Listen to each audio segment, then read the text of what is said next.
Good afternoon. Signal number 1 is up in 12 areas as Tropical Depression Aghon maintains its strength. And it's 11 a.m. bulletin on Friday, May 24. Pag-asa raised tropical cyclone wind signal number 1 over 12 areas in the eastern section of the country. According to Pag-asa, Tropical Depression Aghon was last spotted 240 kilometers east of Hinatuan, Surigao del Sur as of 10 a.m. on Friday. Aghon currently packs maximum sustained winds of 45 kilometers per hour and gustiness of up to 55 kilometers per hour. The weather disturbance is seen to make a close approach or make landfall in the vicinity of eastern Visayas on Saturday, May 25 as a tropical storm. Tropical Depression Aghon is also forecast to intensify into a typhoon by Tuesday, May 28.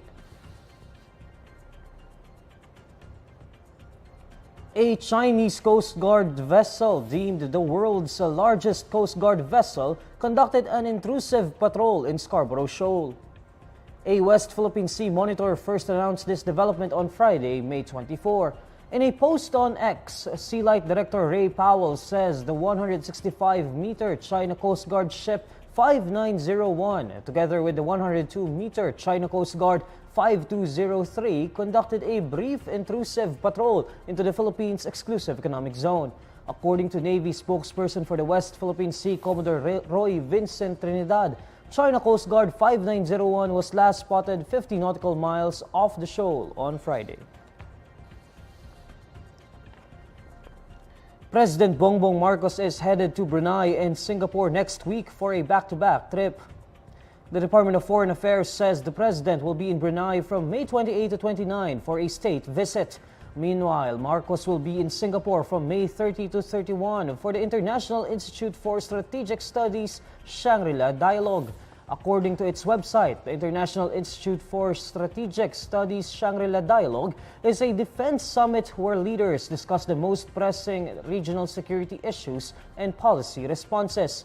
Brunei and Singapore will be the 7th and 8th countries respectively that the chief executive will visit this 2024. His last overseas trip was on April 11 when he went to the United States for a historic trilateral summit with U.S. President Joe Biden and Japanese Prime Minister Fumio Kishida. President Bongbong Marcos has been going around military camps to reiterate the fight against government destabilization. According to the palace on Friday, May 24, Marcos met with soldiers of the 2nd Marine Brigade in Bongao, Tawi-Tawi on Thursday, May 23. Marcos tells the troops that whenever he goes around the camps, he reminds them of their mission to fight those who try to overthrow the government for whatever reason. According to the president, the soldiers in Tawi-Tawi should focus on making peace after the region has endured war. Former Senator Antonio Trillanes IV recently alleged a plot to overthrow Marcos's administration involving police and military officials, primarily from the Davao region. Philippine National Police Chief General Romel Marbel earlier dismissed rumors of the latest ouster plot against the president. Here's the latest roundup of today's top stories. Signal number 1 up in 12 areas as Tropical Depression Aghon maintains strength. Luzon and Visayas grids on yellow alert today, Friday. And President Bongbong Marcos to go on back-to-back Singapore and Brunei trips next week. These are the stories you need to know today. I'm Neil Mercado. Follow INQUIRER.net on Facebook, X, YouTube, TikTok, Instagram, and Reddit. For more stories, visit INQUIRER.net. Good afternoon.